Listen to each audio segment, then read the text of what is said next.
In this video, I'm going to explain how to buy your first car without getting ripped off. I spent over 20 years in the personal finance industry as a financial advisor and then a career as the personal finance manager for a billionaire. And I'm going to share with you how smart car buyers have stopped playing the dealership's game and flipped the script. No fluff, no BS. Buying your first car is your real first test of adulthood, and most people fail it. The sales guy's smiling, you're feeling grown up, and before you know it, you signed a deal that'll keep you broke for years.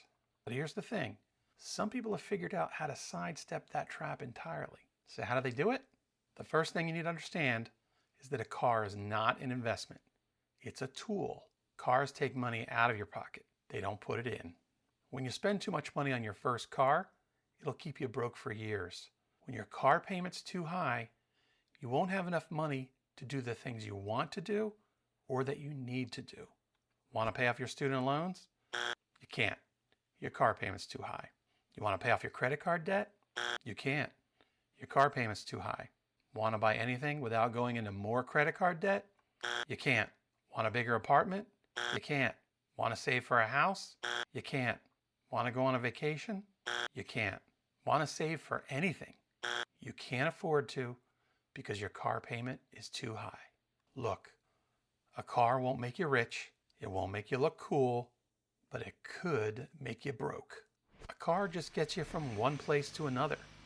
And if you're smart, it won't wreck your budget along the way. So here's the rule. Buy a car that serves you, not one that owns you. Now stick with me. I'm about to show you how you can get 25 to 50% off your car without haggling or begging for deals. If you want more info like this, make sure to hit that subscribe button now. It'll really help the channel grow, and it'll make sure you get more information like this in the future. Now let's get back to it. The second you drive a car off the lot, it starts losing value. New cars can lose thousands before you even hit the first red light. Over time, its value goes down or depreciates due to things like wear and tear, age, or market factors. The smart move? Never buy new. Buy a car that's 2 to 3 years old. Let someone else eat that first slice of depreciation. A gently used car still has warranty coverage, modern features, and most of its lifespan ahead, but for thousands less. Plus, you get lower insurance rates. In this example, a new car might cost $45,000. A 3-year-old version of the same car might be $27,450. That's a $17,000 savings.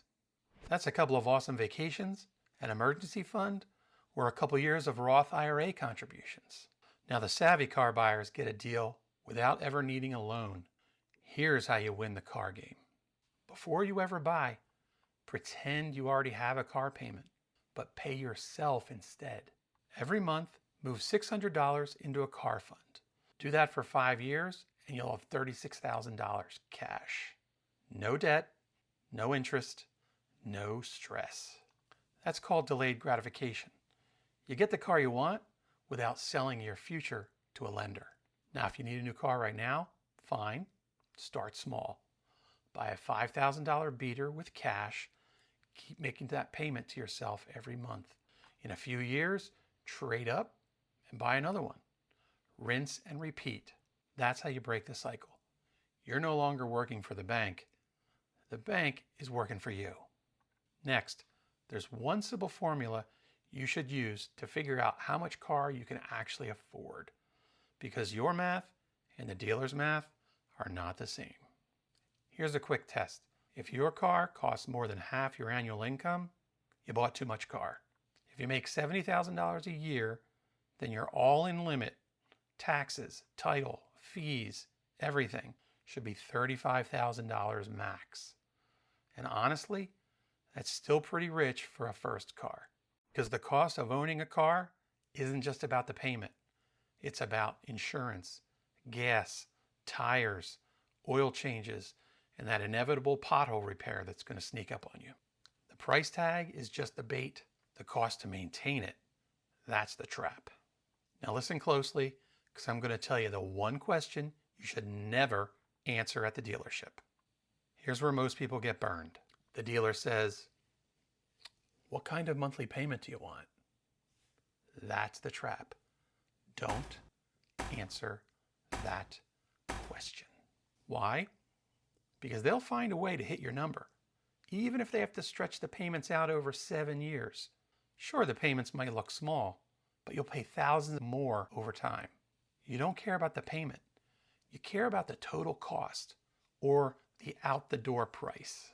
That's what matters. So every time they bring up monthly, redirect the conversation and say, "I want your best out-the-door price." Let's take it further. I'll show you how to get dealerships fighting for you instead of against you. You want a secret weapon? Start online, not at the dealership. They expect you to show up, fall in love with a car, and say yes to their pressure. But if you start online, you control the game. Here's how. First, find 3 to 5 different dealerships in your area. Then send an email to each one. You ask them, "What's your best out-the-door price on stock number 12345, or whatever the number is?" No emotion, no test drive yet. Let them compete for your money. Once you've got the lowest quote in writing, then you go for a test drive, not before. Now let's talk about buying used and how to make sure you don't end up with someone else's junker. Used cars can be a gold mine or a landmine. So here's your checklist. Run a VIN report. Use Carfax, AutoCheck, whatever. Just check it out. Have an independent mechanic inspect it. Spending $100 now could save you $3,000 later. And trust your gut. If something feels off, it probably is. Walk away. There's always going to be another car. Remember, you're not marrying it, you're just dating it. You just need something reliable, efficient, and boring. Because here's the truth. Boring cars make you rich. Flashy cars make you broke. Next, how long should you keep a car? My answer might surprise you. Here's where you build real wealth. Not when you buy, but when you don't buy again. Most people get a new car every 5 to 6 years. You know what happens if you keep it for 15 years? You get to skip 9 years of payments. That's $600 times 12 times 9. That's $64,800 you didn't spend. You could invest it, take a year off from work, or retire sooner. Don't get bored with your car. Get rich because it's boring. Now, if you don't have a car yet, you should do this one thing this week and you'll thank yourself later. Here's your challenge. This week, open a savings account called New Car Fund. Set up an auto transfer. I don't care if it's $100 a month to start. Pretend that's your car payment. Keep saving. Do it again every month until you can pay cash for your car. That's your first car loan. But in this case, you're the bank. And if you already own a car, drive it as long as humanly possible. Don't get bored with it. Get rich with it. Every month you don't have a car payment is another month you're getting ahead.